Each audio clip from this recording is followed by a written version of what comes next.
2013 ചൈനയിലെ ഒരു ഫാക്ടറി വർക്കറായ ഷുവൈ എന്ന യുവാവിന്റെ കൈ ഒരു മെഷീനുള്ളിൽ പെട്ട് വളരെ കോംപ്ലിക്കേറ്റഡ് ആയി രണ്ടായി മുറിഞ്ഞുപോയി. ഡോക്ടർമാർ ഷുവൈനോട് പറഞ്ഞു തന്റെ കൈ കൂട്ടി യോജിപ്പിക്കുന്നത് പ്രാക്ടിക്കലി പോസിബിൾ അല്ല, കാരണം അദ്ദേഹത്തിന്റെ കൈയുടെ ടിഷ്യൂസ് വളരെയധികം ലോസ് ആയി. അതുമാത്രമല്ല, രക്തവട്ടമില്ലാതെ കൈ രണ്ടായി മുറിഞ്ഞിരിക്കാൻ തുടങ്ങിയിട്ട് മണിക്കൂറുകളായി. ആ ഹോസ്പിറ്റലിലെ ഡോക്ടേഴ്സിന് ഇതുപോലെ ഒരു സർജറി ചെയ്യാൻ കഴിയില്ലെന്നുള്ള കാര്യം ഏകദേശം ഷുവൈന് മനസ്സിലായി. എന്നാൽ ഇത്തരത്തിൽ കോംപ്ലിക്കേറ്റഡ് ആയിട്ടുള്ള സർജറി ചെയ്യണമെന്നുണ്ടെങ്കിൽ അവർ ഏകദേശം 2 മണിക്കൂറോളം ട്രാവൽ ചെയ്യേണ്ടി വരും. അവന്റെ കൈ ആദ്യം ഒരു പ്ലാസ്റ്റിക് ബാഗിലായിരുന്നു ഇട്ടിരുന്നത്, പിന്നെ അതൊരു ഐസ് ബോക്സിലോട്ട് മാറ്റി. ഏകദേശം ഒരു 7 മണിക്കൂർ വേണ്ടി വന്നു ഇത്രയും വലിയൊരു സർജറി ചെയ്യാൻ പറ്റിയൊരു ഹോസ്പിറ്റലിൽ എത്തിച്ചേരാൻ. ഇതുപോലെയുള്ള കേസുകൾ ഹാൻഡിൽ ചെയ്ത് നല്ല പരിചയമുള്ള നല്ലൊരു ഡോക്ടറിനെ തന്നെ അവർ കണ്ടുപിടിച്ചു. ഡോക്ടർ താങ് ജിയോ. ചിന്നി ചിതറി മുറിഞ്ഞിരിക്കുന്ന ആ കൈ നോക്കി ഡോക്ടർ താങ് പറഞ്ഞു, താങ്കളുടെ കൈ താങ്കൾക്ക് ഉറപ്പായും തിരിച്ചു കിട്ടും. ഡോക്ടർ താങ് ഒരു വലിയ ഡിസിഷൻ എടുക്കുകയാണ്. ഷീയുടെ ഒരുപാട് ടിഷ്യൂസ് ലോസ് ആയി, അതുകൊണ്ട് തന്നെ മുറിഞ്ഞു പോയ കൈ കൂട്ടി യോജിപ്പിക്കാൻ സാധിക്കില്ല.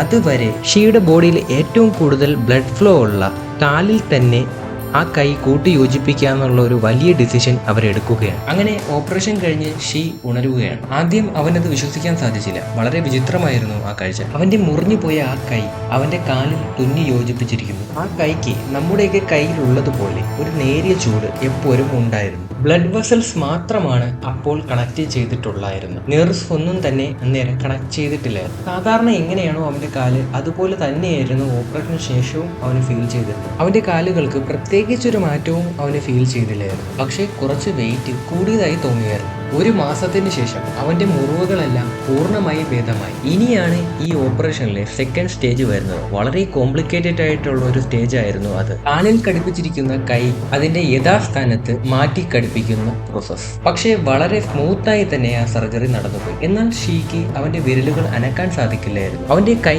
ഫുള്ളി റിക്കവർ ആവാൻ ഏകദേശം 6 മാസം എടുക്കുമെന്ന് ഡോക്ടേഴ്സ് പറഞ്ഞിരുന്നു. ഷീക്ക് അറിയില്ലായിരുന്നു അവന്റെ കൈ ഇനി ചലിക്കുമോ ഇല്ലേ എന്നുള്ള കാര്യം. ഫാക്ടറി ഓണർ ആ ഓപ്പറേഷന് വേണ്ടിയുള്ള എല്ലാ ചിലവുകളും ഏറ്റെടുത്തു. ഇപ്പോൾ ഷീ കംപ്ലീറ്റ്ലി റിക്കവർ ആയി. അയാളുടെ ജീവിതം പഴയ പോലെയായി.